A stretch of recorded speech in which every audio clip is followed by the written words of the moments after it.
যে রাস্তা দিয়ে আসলাম শক্তিশালীভাবে, এই রাস্তাকে যদি শক্তিশালীভাবে কেউ ধরে, কেউ মনে করে এই রাস্তাটাকে সঠিকভাবে স্বল্প সময়ের ব্যবধানে ব্যবহার উপযোগী করে সারা বছরের স্কুল ছাত্র ছাত্রীরা হেঁটে আসছে, আমি দেখলাম রাস্তা দিয়ে ছাত্রীরা হেঁটে আসছে।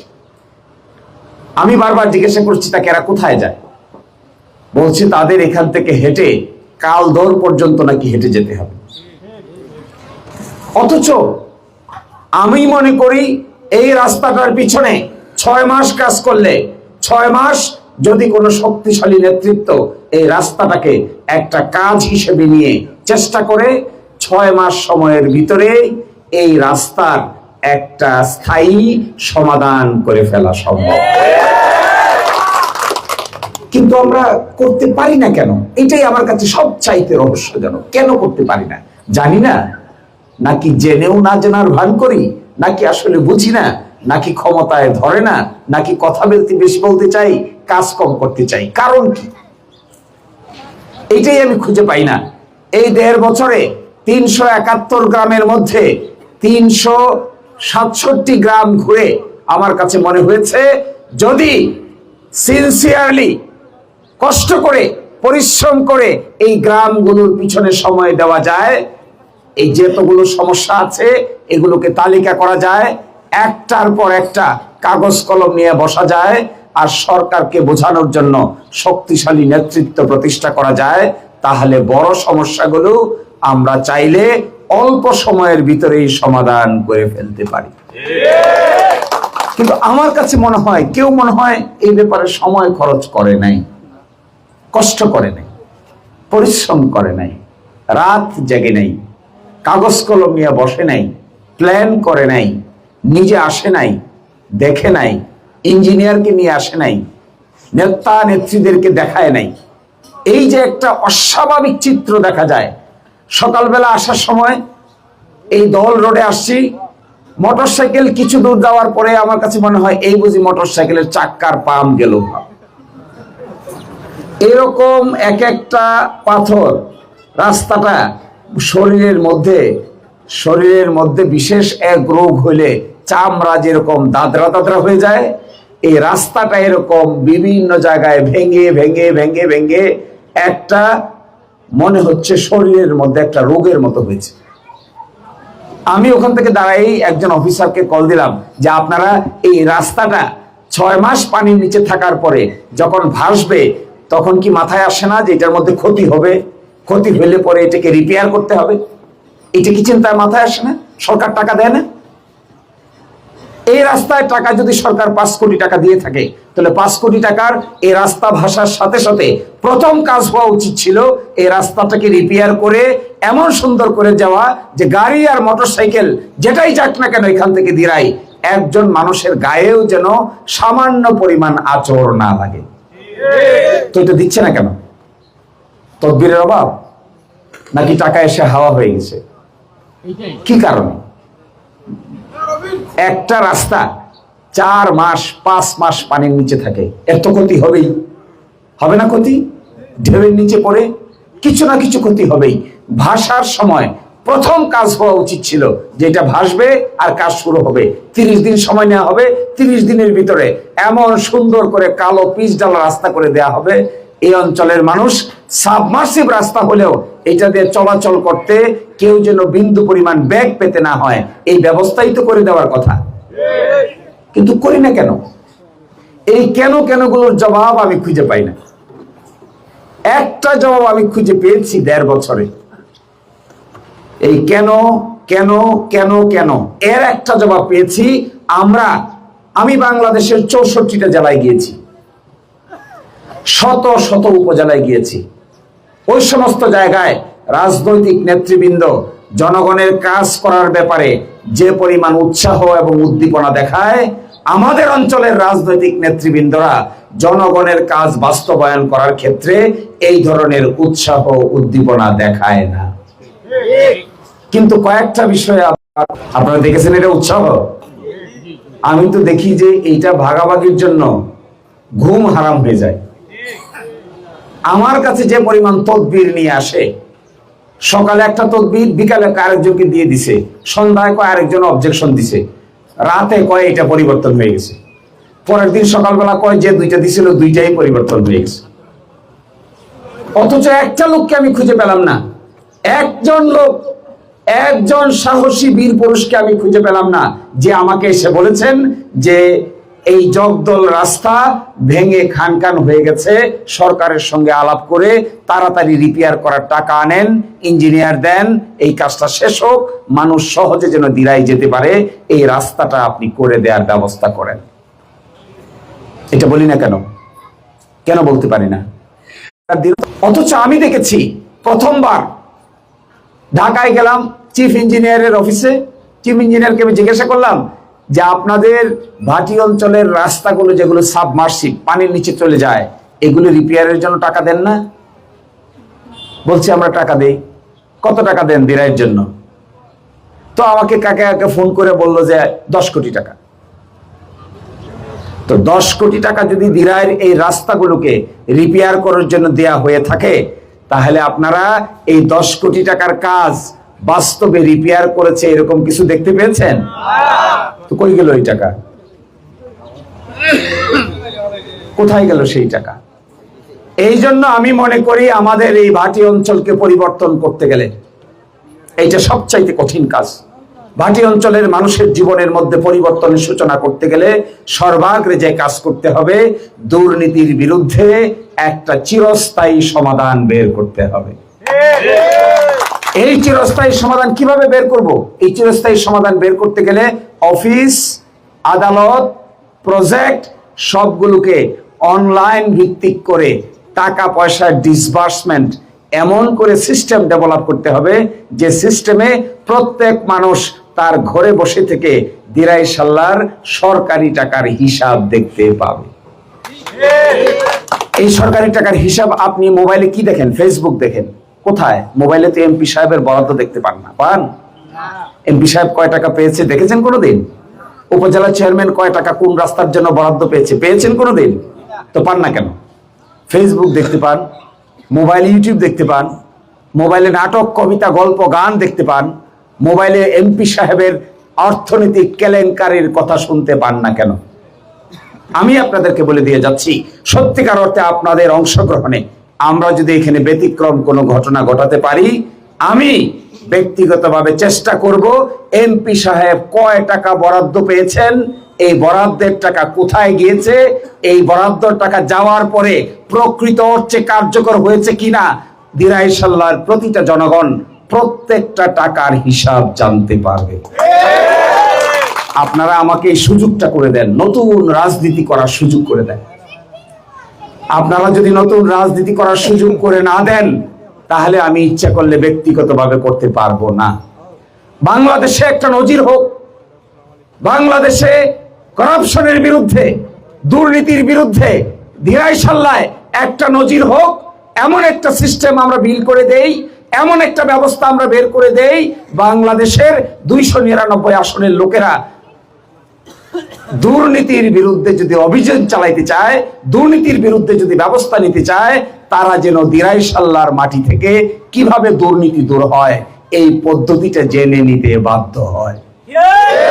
এই কাজটা করার জন্য আমার একটু সরকারি সহযোগিতা দরকার। ব্যক্তিগতভাবে চাইলেও আমি কিছু করতে পারবো, কিছু যে করতে পারবো না তা না, কিন্তু A to Z করতে পারবো না, কিছু করতে পারবো। ব্যক্তিগতভাবে অফিস, আদালত, সরকার, সরকারি টাকা কোন দিকে আসছে কোন দিকে যাচ্ছে, আমি চাইলে কোর্ট কাচারির মাধ্যমে একটা না একটা ব্যবস্থা গড়ে তুলতে পারবো। কিন্তু এটা যথেষ্ট হবে না যদি সরকারি সিস্টেমে আমার হস্তক্ষেপ না থাকে, সরকারি সিস্টেমে আমি কথা বলতে না পারি, সরকারি সিস্টেমে আমি কলম চালাইতে না পারি, সরকারি সিস্টেমে সিদ্ধান্ত নিতে না পারি, তাহলে এই দুর্নীতি রন্ধ্রে রন্ধ্রে যেভাবে ঢুকেছে এটা পরিপূর্ণভাবে সমাধান করতে পারবো না।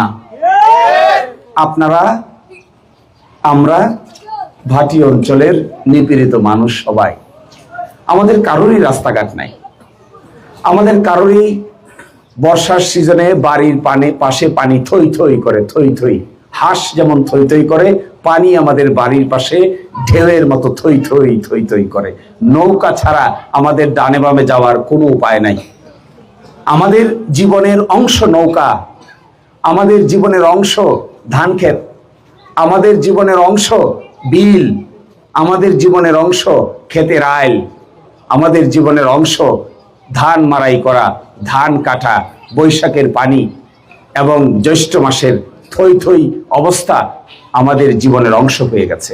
এই জীবনের মধ্যে আমি আপনাদেরকে একটা প্রতিশ্রুতি দিয়ে চলে যাব, এই জীবনের মধ্যে কেউই বেঁচে থাকবে না, আমরা কেউ বেশি দিন বেঁচে থাকবো না, সকলেই পৃথিবী ছেড়ে চলে যেতে হবে। আমাদের কর্মটা থেকে যাবে, আমাদের চিন্তাটা থেকে যাবে, আমরা কি কাজ করেছি মানুষের জন্য এটি থেকে যাবে বছরের পর বছর, যুগের পর যুগ।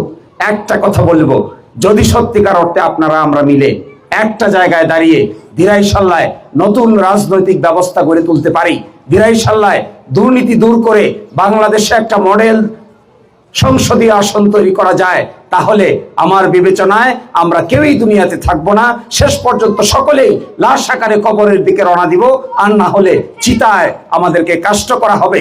কিন্তু যদি একটা কাজ করে দেওয়া যায় যেখানে বাংলাদেশে পরিবর্তনের সূচনা হবে, তাহলে দিরাই সাল্লার মানুষকে সারা বাংলাদেশের মানুষ শত বছর নিজের স্মৃতিতে রেখে দিবে। এই স্মৃতিতে রাখার জন্য একটা কাজ করি। ছোট কাজ করা আমার ভালো লাগে না। গ্রামে গেলে মানুষ বলে কি জানেন, আমার কালভার্ট নাই, একজন বলে আমার মসজিদ আছে ওযুখানা নাই, একজন বলে আমার কবরস্থান আছে গাইড ওয়াল নাই, একজন বলে আমার মন্দির আছে কিন্তু ছায়া মন্দির নাই, একজন বলে আমার কবরস্থান আছে কিন্তু কবরস্থানটাকে আবুরা বানাইতে হবে, একজন বলে শ্মশান ঘাট আছে কিন্তু শ্মশান ঘাটটা পানির নিচে চলে যায় আষাঢ় মাসে, আপনি এগুলোর ব্যবস্থা করে দেন। তখন আমি মনে মনে হাসি, একা একা হাসি, সামনে তো হাসা যায় না, বলবে বেচারা ইলেকশনে দাঁড়াইছে আবার হাসে, কিন্তু আমি একা একা হাসি। আরে মানুষ চায় কি, মানুষ কি বলে, মানুষ বলে মসজিদের ওযুখানার কথা, মানুষ বলে মন্দিরে ছায়া মন্দিরের কথা, মানুষ বলে কবরস্থানের ব্যারিকেডের কথা, শ্মশান ঘাটের আবরা করার কথা। কেউ একটা লোক এসে বলে না যে এই যে হাজার হাজার লোক বেকার আছে, এই যে হাজার হাজার লোক বেকারত্বের অভিশাপে ভুগছে, কেউ এসে বলে না কিভাবে বেকারদের জীবনের সমস্যার সমাধান করা যাবে, চলেন আমরা এটা নিয়ে কাজ করি। কেউই কথা বলে না। কেউ একটা লোক এসে বলে না আচ্ছা বলেন এই যে বছরে 6 মাস পানির নিচে আমরা থাকি আর 6 মাস পানির উপরে থাকি, কি করে কি ব্যবস্থা করা যায় যেখানে বছরে 12 মাস আমরা গাড়ি দিয়ে যাতায়াত করতে পারি, কি ব্যবস্থা বের করা যায়, চলেন চিন্তা করি। কেউ এসে বলে না বাজারগুলোতে কি করে স্বাস্থ্য সেবা গড়ে তোলা যায়, চলেন আমরা বসে আলোচনা করি। কেউ বলে না।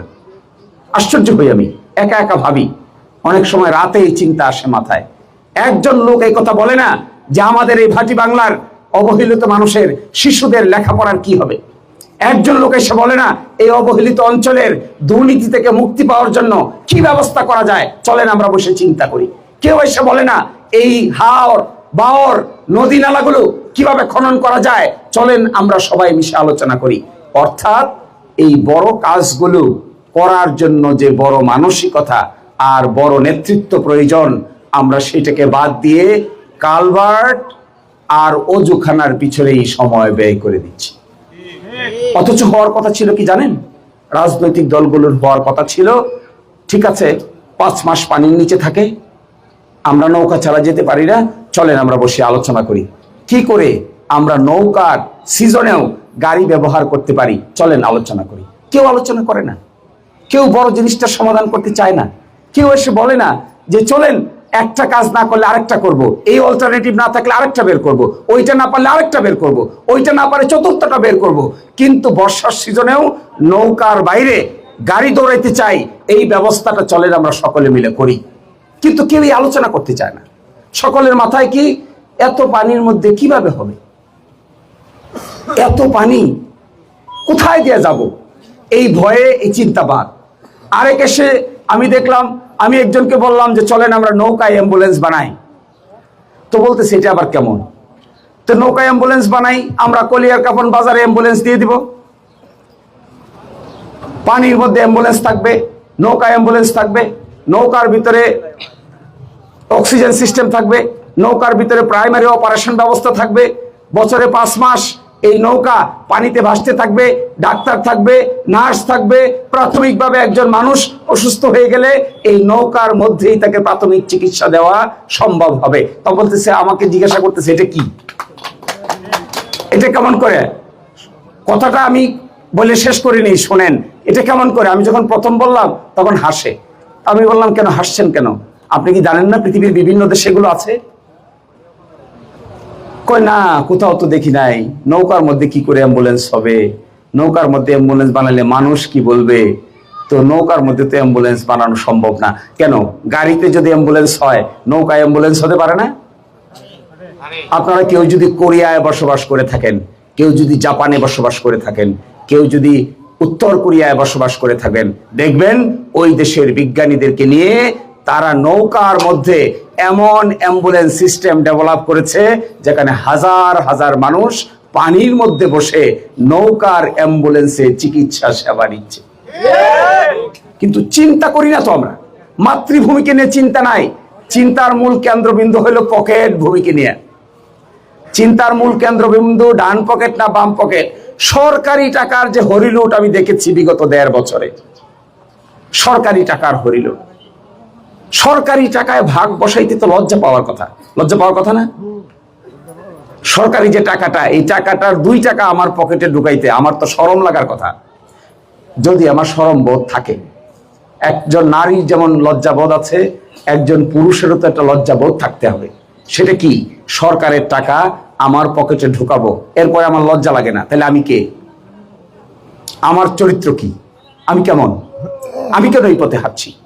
আমি কেন শিক্ষিত হয়ে এই পথে হাঁটবো? কেন কেন সরকারের 2 টাকা দিয়ে আমার বাড়ির বিল্ডিং বানাতে হবে? কেন 5টা ইট কিনতে হবে? কেন সরকারের টাকা আমার শরীরের মধ্যে ঢোকার পরে অস্বস্তি বোধ করি না? কেন আমি বিব্রত বোধ করি না? কেন আমি লজ্জা বোধ করি না? কেন সরকারি টাকাটা পকেটে ঢোকানোর জন্য প্রতিযোগিতায় লিপ্ত হয়ে কে কার চাইতে বেশি সরকারি টাকা পকেটে ঢোকাতে পারেন, এই প্রতিযোগিতার লিপ্ত থেকে যদি বের হয়ে আসা যায়, তাহলে দিরাই সাল্লায় বাংলাদেশে সৎ মানুষের শাসন প্রতিষ্ঠা করা ছাড়া অন্য কারো দ্বারা এই কাজ করা সম্ভব হবে না।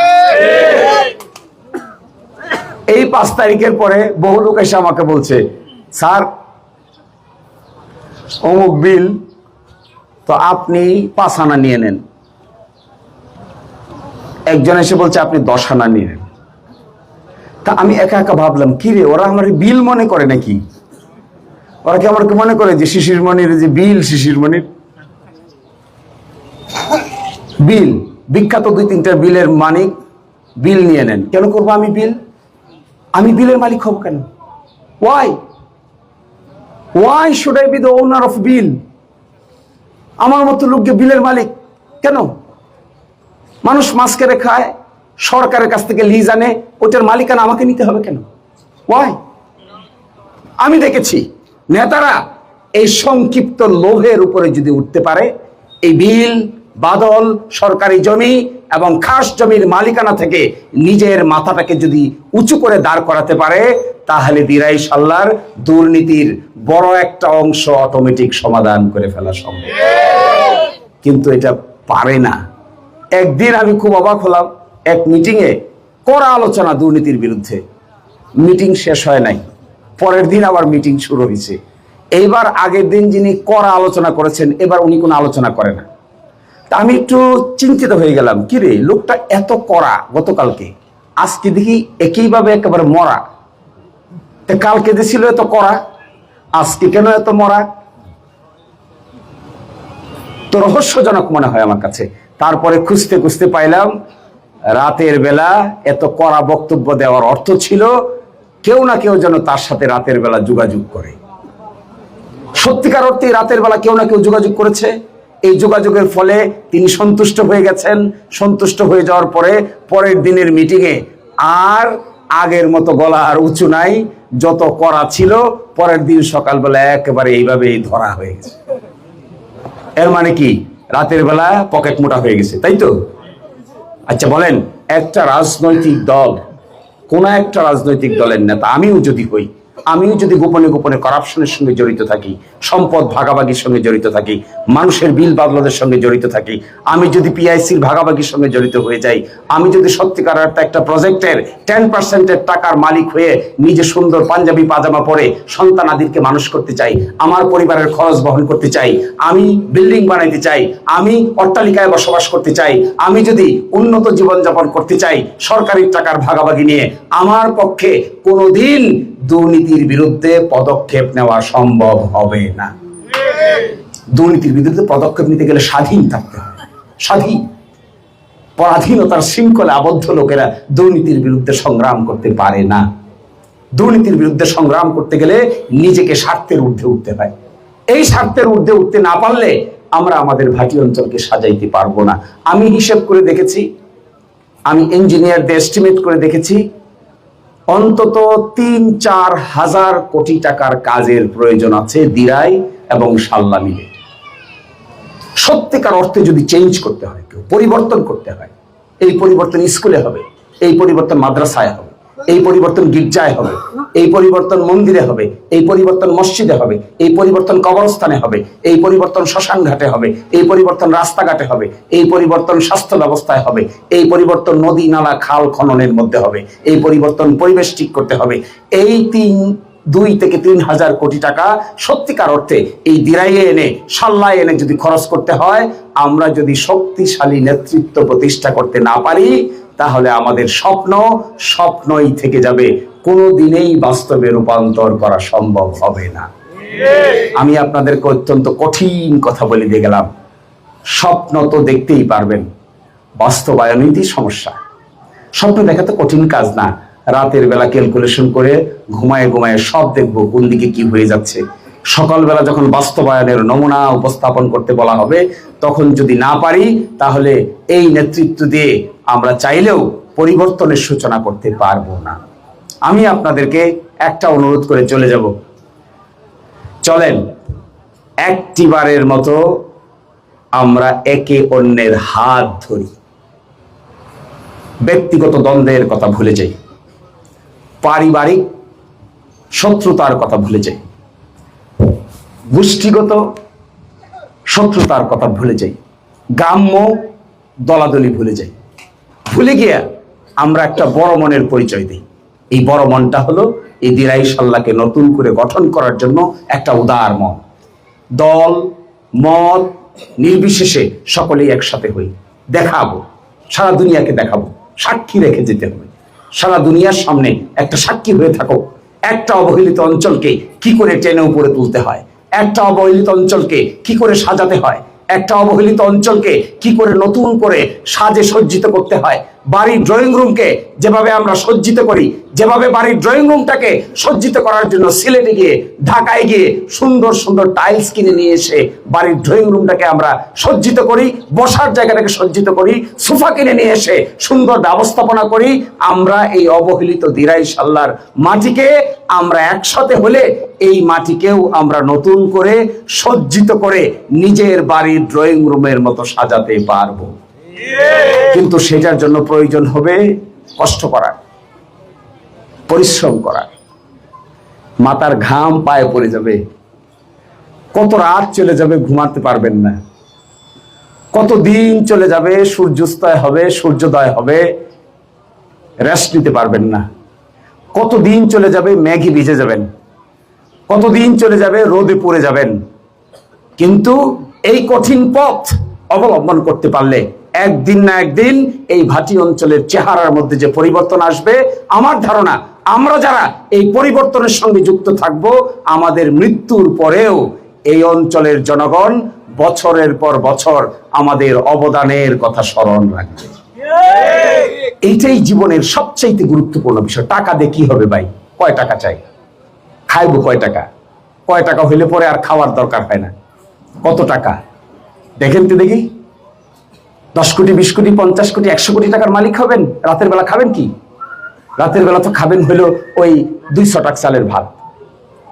যে যত বড় ধনী হই না কেন আমরা, যে যত বড় সম্পদশালী হই না কেন, শেষ পর্যন্ত ওই পেটের সিস্টেম এমন, এখানে 1 পোয়া চালের ভাতও খাইয়া শেষ করা যাবে, ওই 2 তরকারি 3 তরকারির বেশি খাইয়া শেষ করা যায় না। আমি দেখেছি অনেক গ্রামের লোক আছে, প্রায়ই বলি আমি এই কথা, গ্রামের অনেক কৃষক আছে, অনেক নিপীড়িত লোক আছে যে সারাদিন কাজ করে রাতের বেলা বাড়িতে এসে তৃপ্তির সহিত যে 3 প্লেট ভাত খায়। আমার আপনার মতো শিক্ষিত লোক রাতের বেলা টেবিলে বসে এত তৃপ্তির সহিত 2 প্লেটের বেশি ভাত খাইতে পারি না। শুধু ডাক্তার বলে দিছে ডায়াবেটিস হয়েছে, এইবার রুটিরে 4 ভাগে ভাগ করে 1 ভাগের বেশি আর খাওয়া যায় না। রিজিক নাই তো, রিজিক দুনিয়াতেই সংকুচিত হয়ে গেছে। আল্লাহর পরীক্ষা এগুলো। এই জায়গায় আমরা যদি শুধু গাড়ির পিছনে ঘুরি, শুধু বাড়ির পিছনে ঘুরি, শুধু সম্পদের পিছনে ঘুরি, শুধু ব্যাংক ব্যালেন্সের পিছনে ঘুরি, শুধু বিলের পিছনে ঘুরি, শুধু নিজের আত্মীয় স্বজনের শরীর স্বাস্থ্য মোটা করার পিছনে না ঘুরে জনগণের পিছনে যদি আমরা ঘুরতে পারি, তাহলে আমাদের জীবনের সবচাইতে মূল্যবান সময় বাংলাদেশে একটা নতুন রাজনীতি তৈরি করতে পারে। এই রাজনীতি তৈরি করলে কি হবে জানেন? মৃত্যু হয়ে যাবে আপনার, কিন্তু থেকে যাবে কর্মটা। পৃথিবী থেকে চলে যাব আমরা সবাই, কিন্তু থেকে যাবে অবদানটা। সকলেই আমরা নিষ্পেষিত হয়ে যাব, থাকবে কন্ট্রিবিউশনটা। এই কন্ট্রিবিউশনটা জেনারেশন আফটার জেনারেশন, এক জেনারেশনের পরে আরেক জেনারেশন থেকে যাবে। আমার কাছে এই কাজটাই সবচাইতে লোভনীয় মনে হয়, আর বাকি কোনো কিছুকে লোভনীয় মনে হয় না। টাকার অঙ্ক একদম মনে হয় না এটা কোনো লোভনীয় বিষয়। সম্পদ এটাকে একদম কোনো লোভনীয় মনে হয় না। ইজ্জত, চেয়ার একটাকে লোভনীয় মনে হয় না। একটা জিনিসকে লোভনীয় মনে হয়, এটা হলো কর্মটা যদি টিকে থাকে। দুনিয়া থেকে চলে যাওয়ার পরে মানুষ যে দোয়া করবে, মানুষ আপনাকে আমাকে নিয়ে যে স্বস্তি বোধ করবে, এই স্বস্তির একটা অংশ ওই অন্ধকার কবরে আমি আপনি বসে থেকে যে পাইতে থাকবো, এর চাইতে বড় লোভ জীবনে আর কোনো কিছু হতে পারে না। তো আমি আপনাদেরকে অনুরোধ জানাই, চলেন মাতৃভূমিকে আমরা দেখি, সাজাই, ভালোবাসি, পছন্দ করি। We love our country. আমরা ভালোবাসি এই মাতাকে, মাতৃভূমিকে, এই জমিনকে আমরা ভালোবাসি। এই ভালোবাসার টানে ব্যক্তিগত দ্বন্দ্বের কথা ভুলে যাই। এই ভালোবাসার টানে আমরা গ্রাম্য দ্বন্দ্বের কথা ভুলে যাই। এই ভালোবাসার টানে পারিবারিক সংঘর্ষের কথা আমরা ভুলে যাই। এক জায়গায় দাঁড়িয়ে একটা স্লোগান যদি দেওয়া যায় যে এইবার আমাদের মূল ব্যাপারটা হলো আমরা দল বলের বাইরে উঠে একটা পরিবর্তনের সূচনা করতে চাই। এই পরিবর্তন আমার আপনার জীবনে উল্লেখযোগ্য হারে বছরের পর বছর, এমনও হতে পারে 100 বছরের ইতিহাসে পৃথিবীতে মাথা উঁচু করে দাঁড়িয়ে থাকবে। পরিবর্তন কাকে বলে এটা দেখার জন্য ওই ভাটি অঞ্চলের হাওরে যাও। এই কথা যদি মানুষের মুখ দিয়ে বের হয়, তবেই আমরা নতুন কিছু করতে পারবো। আর না হলে আমাদের আচরণ, আমাদের চিন্তা, আমাদের জীবন সবকিছুই কালের গর্ভে হারিয়ে যাবে। কেউ কাউকে স্মরণ রাখবে না। আমরা এখনই স্মরণ রাখি না, কিছুক্ষণ আগে মাটি দেওয়ার পরে একদিন পরে আর স্মরণ থাকে না। কর্মটা থেকে যায়। আমি আপনাদেরকে অনুরোধ জানাবো, আমরা একসাথে হব, মাতৃভূমির জন্য হব, দিরাই সাল্লার জন্য হব, কোনো দলের জন্য নয়, কোনো দলীয় শৃঙ্খলা কিংবা কোনো দলীয় সামান্য স্বার্থের জন্য নয়। আমরা একসাথে হব এই দিরাই সাল্লার মাটিতে পরিবর্তন আনার জন্য। আমরা একসাথে হব এই দিরাই সাল্লার মাটিকে নতুন সাজে সজ্জিত করার জন্য হব। আমরা একসাথে হব দিরাই সাল্লার মাটিকে নতুন করে আবিষ্কার করার জন্য হব। আমরা একসাথে হব, বৃদ্ধ যুবক সকলে একসাথে হব, ধর্ম বর্ণ নির্বিশেষে একসাথে হব, হিন্দু মুসলিম একসাথে হব, শুধুমাত্র মাতৃভূমির জমিনটাকে একসাথে সাজানোর জন্য হব। এটা কোনো ব্যক্তি সুবিধা পাবে না, কোনো ব্যক্তিকে বিশেষ সুবিধা দেওয়া হবে না, মানুষকেই সবচেয়ে বেশি সুবিধার অংশীদারি করে আমরা একসাথে হয়ে নতুন দিরাই সাল্লাহ গঠনে সকলেই সহযোগিতা করব। এই প্রত্যাশা রেখে সকলকে অসংখ্য ধন্যবাদ জানিয়ে আজকের মতো এখানেই বিদায় নিচ্ছি। আল্লাহ হাফেজ। আসসালামু আলাইকুম। লিল্লাহে তাকবীর, আল্লাহু আকবার, লিল্লাহে তাকবীর, আজাদি না গুলামি, আজাদি না গুলামি। আরে ভাই পার্টি আছে? কোন সে পার্টি? কোন সে পার্টি? আরো জুড়ে, আরো জুড়ে। দিরাই সাল্লাহ মিলে 371টা গ্রাম আছে। এই 371টা গ্রামের ভিতরে আর 4টা গ্রাম বাকি আছে। এই 367টা গ্রাম কোনো না কোনো ভাবে আমি ঘুরে দেখেছি। এটা একেবারে রাজনগর থেকে শুরু করে রফিনগরের আলিপুর পর্যন্ত, আর রফিনগরের আলিপুর থেকে শুরু করে গ্রাম শাল্লা পর্যন্ত, গ্রাম শাল্লা থেকে শুরু করে পাথারিয়া শরীফপুর পর্যন্ত, এই জায়গার ভিতরে 371টা গ্রাম আছে। এই গ্রামগুলোর মানুষ দেশ এবং দেশের বাইরে বসবাস করে। একটা বড় অংশের মানুষ আছে যারা দেশের বাইরে, লন্ডনে, আমেরিকায়, ফ্রান্সে, ইটালিতে, সৌদি আরবে, কাতারে, কুয়েতে, মালয়েশিয়ায় বসবাস করে। ইদানিংকালে গিয়ে দেখেছি একটা বড় অংশের মানুষ বাস করে গাজীপুর, এবং পশ্চিমাঞ্চলের মানুষ গাজীপুর, নারায়ণগঞ্জ, সাইনবোর্ড, মিরপুর, এই সমস্ত জায়গায় হাজার হাজার মানুষ কাজের জন্য চলে গিয়েছে, তারা বসবাস করে। দেশের বাইরে 40 বছর, 50 বছর, 60 বছর আগে যারা স্থানান্তরিত হয়ে গিয়েছেন, তারা ওই সমস্ত দেশের নাগরিক হয়ে গেছেন। তাদের সন্তানাদিরাও নাগরিক হয়েছে, তাদের সন্তানাদির সন্তানাদি, নাতিপতিরাও ব্রিটিশ, আমেরিকান এবং ইউরোপিয়ান আকারে হাজার হাজার মানুষ বসবাস করছে। এই এত মানুষ, যদিও দেশের বাইরে তারা বসবাস করেন, এই দেশের বাইরের বিভিন্ন জায়গায়, বিভিন্ন শহরে আমার সঙ্গে অনেকেরই দেখা হয়েছে, অনেকের বাসায় যাওয়ার সুযোগ হয়েছে, অনেকের সঙ্গে মিটিং করার সুযোগ হয়েছে।